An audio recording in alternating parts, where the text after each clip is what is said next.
Hey, Dr. Matt here. Breakfast. Is it the most important meal of the day? Well, I would suggest if you get 30 grams of protein in for breakfast, it very well could be the most important meal of the day. And you could maximize the value that is breaking your fast. So, what does 30 grams of protein look like? And we throw these numbers around all the time, but what does it actually look like? So that would be the equivalent of 4 eggs. That's 32 grams of protein right there. Or say 2 scoops of protein mixed in 8 ounces of yogurt, those little yogurts you get. 10 tablespoons of hemp seeds or chia seeds, because there's about 3 grams of protein per tablespoon of these seeds. That's a little excessive. Definitely get some gas, bloating. May end up with some other digestive issues doing that. 10 strips of bacon. That'd be about 3 grams of protein per slice of bacon. Depending on the quality, you probably get an extra gram for some really good stuff. Quinoa, we hear about this vegetarian source of protein. It'd be 3.5 cups of quinoa. Black beans, that'd be about 1.5 cups of black beans. Beef would be about 3 ounces, or just like a little teeny deck of cards would give you about 30 grams of protein right there. Or say you choose chicken, and you would get a little bit bigger than a deck of cards, just kind of a large deck of cards if there's such a thing, but about the size of your palm. Same thing with salmon. That'd be about the size of your palm, with about 30 grams of protein. 6 cups of oatmeal would be 30 grams of protein. It's a lot of oatmeal, right? Because there's about 5 grams of oatmeal, 5 grams of protein per cup of oatmeal. So you're not going to be able to do that. Sticking to animal sources or pretty much powders, if you can't do animal sources for whatever reason, or dairy, is going to be your best bet if you're going to get 30 grams of protein in at a meal to start your day. The reason we are shooting for 30 grams of protein as our first meal, our starter meal, is that we want our first meal to be ultra satisfying. We want it to be so satiating, not like bloated, I'm so full, but just like, wow, that feels good, I'm ready to go. We want to reduce our hunger hormones for the rest of the day so we don't feel cravings, and an hour after we eat, 2 hours after we eat, we're like, we got to go find the refrigerator, got to head to the break room, grab a snack, because I'm just feeling like I need something to eat. If you eat a bowl of cereal, it's going to happen. 30 grams of protein, it's going to be challenging for that to happen. We want to give our brain really the building material right out of the gate to create all those feel-good, happy neurotransmitters, so that when life comes at us, because it's going to come at us, we have material to use. As opposed to, say you did start the day with this a bunch of floury stuff, breads and croissants and shots of white chocolate mochas, your blood sugar is going to spike, drop, you're going to be all over the place. The entire day is just going to be shot, and you're going to be like behind trying to find out where your willpower was. You start with 30 grams of protein, it's going to be hard to get behind. You're going to feel like you're ahead all day long. And as a side benefit to eating a high protein meal for your breaking the fast meal, is that protein intake is inversely related to belly fat accumulation. And belly fat accumulation is associated with all kinds of disease and dysfunction. So having that protein coming in first thing as you break your fast, man, so much benefit. And that's whether you eat your breakfast first thing in the morning, a couple hours after you wake up, or say in the afternoon, because you're intermittent fasting, you don't eat your first meal till 2 o'clock in the afternoon or 1 o'clock or something. Having that 30 grams of protein minimum to break your fast. So breakfast doesn't have to be at 6 a.m. or 7 a.m. It could be at 1 p.m. When you're breaking your fast, it can set you up for massive success and keep your blood sugar stable, make your energy, your ability to withstand cravings so much better the rest of the day. And the question often comes up, is it best, because I work out in the morning, is it best to eat before I work out? Is it best to eat after I work out? And I would say what everybody wants to hear, it depends. No, I know nobody wants to hear it depends, but it does. It depends. If you're hitting the gym at 5 a.m., 6 a.m. before heading to work, I would suggest not eating beforehand, because your digestive tract, your system, your juices, your pancreas, everything that's involved with digesting and assimilating nutrients, it's not ready yet. It's not ready to rock and roll. And if it's not ready, that meal is just not, you're not going to digest as well. It's not going to be as satisfying and satiating. You're not going to be extracting the nutrients, the minerals like you could if you were eating potentially post-workout. The average cortisol spike or the maximum cortisol output shows about 30 minutes after we wake up. So about 30 minutes after, boom, cortisol's through the roof. This is awesome, expected, we want this. So if you are rolling out of bed, throwing on your shoes, heading right out the door for a run, or you're hitting the gym, driving down the street to go do your CrossFit or whatever, your cortisol, it's gonna be up. It's gonna be elevated. Like you're gonna be probably in the middle of your workout and your cortisol is at its peak. And so your cortisol, it's grabbing caloric energy from your liver by breaking down glycogen that's stored in the liver. It's breaking that down into glucose via gluconeogenesis to be used as an energy source, as a fuel to get you going during the day. Because the body does not expect the second you wake up for you to slam a bunch of food. Just like, you know what?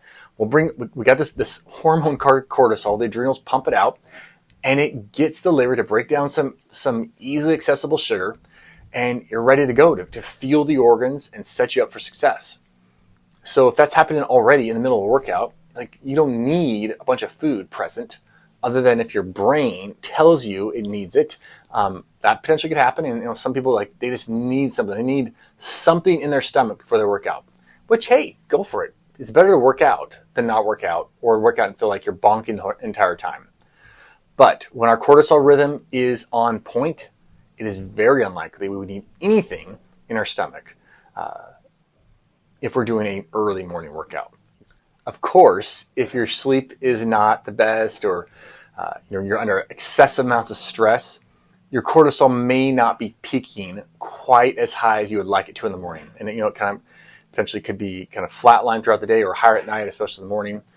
All these things are possible. So you do need to take special care in managing, one, your sleep, figuring out, okay, how am I going to make these sleep patterns more awesome? And two, considering, man, if I'm just like toasted when I wake up in the morning, but I still want to get that workout in, then you might have to throw a banana in or something to get you going. Waiting until after you work out, though, see, when your workout is first in the morning, it really can set you up for success the rest of the day when it comes to food. And I feel like it's valuable on two fronts. When fat loss is part of your goal. So you're working out, and the only reason we fitness is because we want to get fitter. But when we get fitter, often we lose fat. And when we still have breakfast waiting for us after our workout, it's something to look forward to. So I'm like, awesome, I haven't eaten breakfast yet. This is great.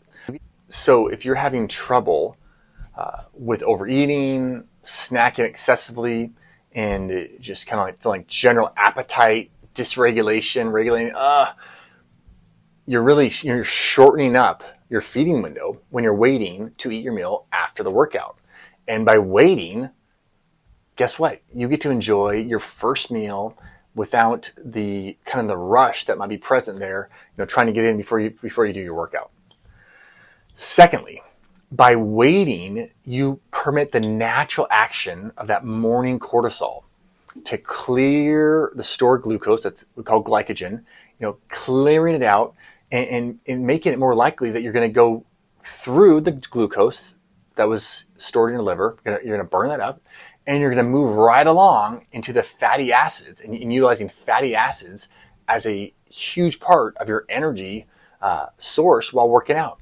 And if you're using a bunch of fatty acids, in the end, that's going to lead to clearing more fat from your system. Now, if you work out 4 hours or more after you wake up, I would suggest eating a meal with the 30 grams of protein present before you work out or during that time frame, because we want to support fitness. Above all else, we want to make sure when we walk into the gym, we walk into class, we go for the run, the bike, whatever, we want to make sure we can give maximal effort and have all, it just feels good.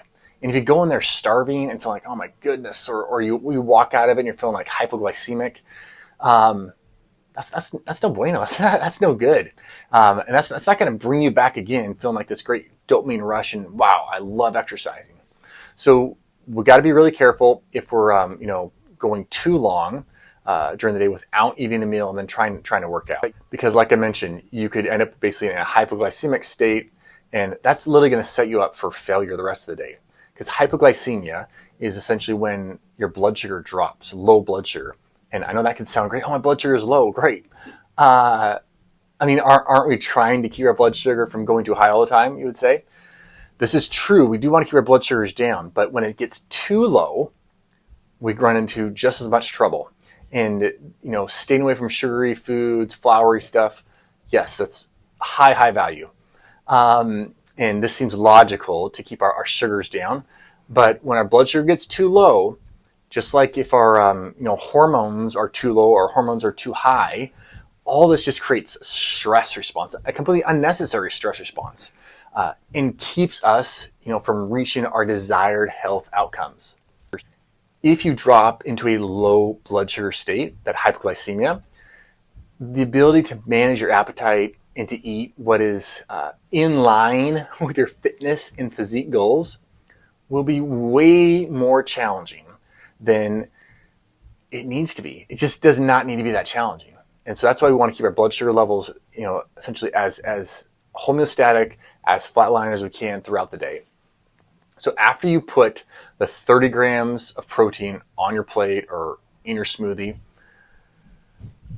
the foods that complement the 30 grams are really up to you. They're up to your palate, up to, essentially what makes you feel good, what makes you feel energized. Not necessarily like, oh my goodness, this feels so good, I'm just putting all this stuff in my mouth. No, like what makes you feel good like an hour later? I feel like, man, I can think clearly, I'm on point, I got good energy, I got good focus, I'm not feeling fidgety. What foods added to that 30 grams to help you out there? Because 30 grams of protein is only 120 calories. That's not very much food. That's not very much energy being added to the body, even though it is a good chunk of protein and can do amazing things to satiate us. So we're going to need more than just that 30 grams. However, if you make the 30 grams your starting point for the day, and that could be, like I said, it could be your first meal, it could be post-workout, it could be 1 o'clock in the afternoon, whenever you break your fast each day, you can count on the rest of your meals during the day being way more satisfying and feeling so much more like, man, I'm satiated, this feels good, which will greatly decrease the opportunity that you're going to end up, having munchies, and that's going to, take over your life at 3 o'clock, 4 o'clock in the afternoon, or after dinner, these kind of things. You're actually, because 2 o'clock and after, your willpower is pretty much gone. It's history. It's gone. It's yesterday. You have to wait till tomorrow to get that willpower back. It is interesting, but when looking at protein distribution in the standard American diet, do you think they're doing what I'm talking about right now? Is there 30 grams of protein going in for breakfast? There's not actually. In fact, you'll find that the lowest meal of the day for protein consumption is actually the break the fast meal. And generally, it's about 4 to 6 times less than at dinner time. So as opposed to, potentially 30 grams breakfast, 30 grams lunch, 30 grams dinner, it's like, 5, 10 grams for breakfast, or even less sometimes. We know we don't want to have the standard American health situation or health experience present in our lives or in our family's lives, right? So breaking our fast with the 30 grams of high quality protein, and I would suggest the meat sources would be the best, simply because you're not going to get 6 cups of oatmeal in a single meal, I don't think, unless you're like an food eating champion or something. So this can massively support your ability to eat the food you want the rest of the day. In fact, and by the food you want, I mean the food that's going to get you to the destination you want when it comes to your health, to your physique, to your desired fitness level, to your fat burning or fat loss success that's maintainable and that is actually healthy and not just a quick fix. So shoot for 30 grams for your break the fast meal. Let me know how it goes. And if you've already, tried this kind of thing, you've already been doing these kind of things, man, let us know in the comments how it's going for you and what successes you've had.